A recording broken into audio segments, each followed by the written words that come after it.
ഞാനിങ്ങനെ എന്റെ കഴിഞ്ഞ വീഡിയോ കണ്ടിങ്ങനെ ഇരിക്കുമായിരുന്നു ഗൈസ്. അപ്പോഴാണ് കാണുന്നത് കഴിഞ്ഞ വീഡിയോ കയറും 17 വ്യൂസ്.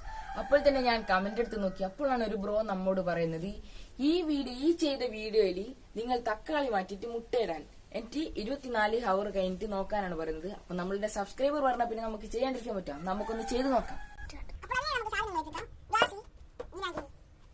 മുട്ട. അപ്പോൾ ആദ്യം തന്നെ നമുക്ക് വിനാഗിരി ഇതിന്റെ അകത്ത് പാർന്നെടുക്കാം. മറിഞ്ഞു. ഇനി നമുക്ക് മുട്ട എടുത്തിട്ട് ഇതിന്റെ അകത്ത് ഇട്ട് കൊടുക്കാം. എന്നിട്ട് വിനാഗിരി അങ്ങോട്ട് ചാടാം. എന്നിട്ട് ഇതുകൊണ്ടൊന്ന് മൂടി വെച്ചിട്ട് 24 മിനിറ്റ് കഴിഞ്ഞിട്ട് 24 മണിക്കൂർ കഴിഞ്ഞിട്ട് നമുക്ക് വന്ന് നോക്കാം. ഇപ്പൊ കേസ് നമ്മളുടെ 24 മണിക്കൂർ കഴിഞ്ഞിട്ടുണ്ട്. ഇനി നമുക്ക് മുട്ട എടുത്ത് എന്ത് മാറ്റം സംഭവിച്ചെന്ന് നോക്കാം. ഇപ്പൊ കേസ് മുട്ടക്ക് ഒരു മാറ്റവും വന്നിട്ടില്ല. ചെറുതായിട്ട് പൊട്ടി എന്നല്ലാണ്ട് വേറൊന്നും സംഭവിച്ചില്ല. അപ്പൊ മച്ചാനെ ആ വീഡിയോ ഫേക്ക് ആണടാ. അപ്പോ ഈ വീഡിയോക്ക് ഒരു 1K ലൈക്ക് കിട്ടുകയാണെങ്കിൽ മുട്ട കൊണ്ടുള്ള വേറെ കിടുക്കാച്ചി എക്സ്പെരിമെന്റ് ഒക്കെ ഞാൻ ചെയ്യുന്നതായിരിക്കും. അപ്പോൾ നിങ്ങൾ മാക്സിമം